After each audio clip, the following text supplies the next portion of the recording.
আসসালামু আলাইকুম ওয়া রাহমাতুল্লাহি ওয়া বারাকাতুহু। সম্মানীয় হাজরিন, আমি আপনাদের সামনে 10টা হাদিস পাঠ করব, আর খাস করে আমার জন্য দোয়া করবেন যেন আল্লাহ আমাকে বড় হলে দ্বীনের শিক্ষার ইলম বানায়। হাদিস নম্বর 1, قال رسول الله صلى الله عليه وسلم ما قرأ 3 آيات من أول الكهف عصم من فتنة الدجال। নবী করিম সাল্লাল্লাহু আলাইহি ওয়াসাল্লাম বলেছেন, যে ব্যক্তি সূরা আল কাহফের প্রথম 3টি আয়াত পাঠ করবে তাকে দাজ্জালের ফিতনা হতে বাঁচিয়ে রাখবে। হাদিস নম্বর 2, قال رسول الله صلى الله عليه وسلم قل هو الله احد تعدل ثلث القرآن। নবী করিম সাল্লাল্লাহু আলাইহি ওয়াসাল্লাম বলেছেন, قل هو الله احد কোরআনের 1/3 অংশের সমান। হাদিস নম্বর 3, قال رسول الله صلى الله عليه وسلم ان سورة من القرآن 30 آيات شفعت لرجل حتى غفر له وهي سورة تبارك الذي بيده الملك। নবী করিম সাল্লাল্লাহু আলাইহি ওয়াসাল্লাম বলেছেন, কোরআনের মধ্যে 30 আয়াতের সূরা আছে, যে সূরাটি কারো পক্ষে সুপারিশ করলে তাকে maaf করে দেওয়া হয়। সূরাটি সূরা মুলক, তাবারাকাল্লাযী বিয়াদিহিল মুলক। হাদিস নম্বর 4,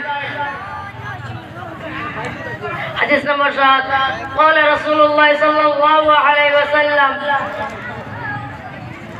حديث نمبر 7، قال رسول الله صلى الله عليه وسلم ما قرأ الآيتين من آخر سورة البقرة في ليلة كبته। নবী করিম সাল্লাল্লাহু আলাইহি ওয়াসাল্লাম বলেছেন, যে ব্যক্তি সূরা আল বাকারার শেষ 2 আয়াত রাতের বেলা তেলাওয়াত করবে তার জন্য যথেষ্ট হবে। হাদিস নম্বর 5, قال رسول الله صلى الله عليه وسلم يسروا ولا تعسروا وبشروا ولا تنفروا। নবী করিম সাল্লাল্লাহু আলাইহি ওয়াসাল্লাম বলেছেন, তোমরা সহজ পন্থা অবলম্বন করো, কঠিন পন্থা অবলম্বন করো না, মানুষকে সুসংবাদ দাও, বিরক্তি সৃষ্টি করিও না। হাদিস নম্বর 6, قال رسول الله صلى الله عليه وسلم لا تجعلوا بيوتكم مقابر وإن البيت الذي تقرأ فيه البقرة لا يدخله الشيطان। নবী করিম সাল্লাল্লাহু আলাইহি ওয়াসাল্লাম বলেছেন, তোমরা তোমাদের ঘরকে কবরস্থানে পরিণত করো না, কারণ যে ঘরে সূরা আল বাকারা তেলাওয়াত করা হয় তাতে শয়তান প্রবেশ করে না।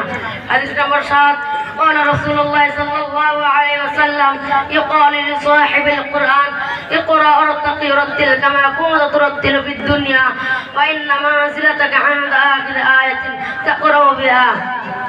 নবী করিম সাল্লাল্লাহু আলাইহি ওয়াসাল্লাম বলেছেন, কিয়ামতের দিন কোরআনের বাহককে বলা হবে, তোমরা পাঠ করতে থাকো, উপরে আরোহণ করতে থাকো, দুনিয়াতে যেভাবে ধীরে ধীরে পাঠ করতে সেভাবে ধীরে ধীরে পাঠ করতে থাকো, যে আয়াত তোমার পাঠ সমাপ্ত হবে সেখানেই তোমার স্থান হবে।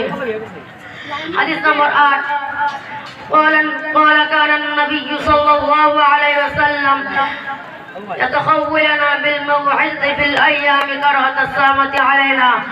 তিনি বলেন, নবী সাল্লাল্লাহু আলাইহি ওয়াসাল্লাম আমাদের অবস্থার মধ্যে লক্ষ্য রেখে নির্দিষ্ট দিনে নসিহত করতেন যাতে আমরা বিরক্ত বোধ না করি। হাদিস নম্বর 9, قال رسول الله صلى الله عليه وسلم خيركم من تعلم القرآن وعلمه।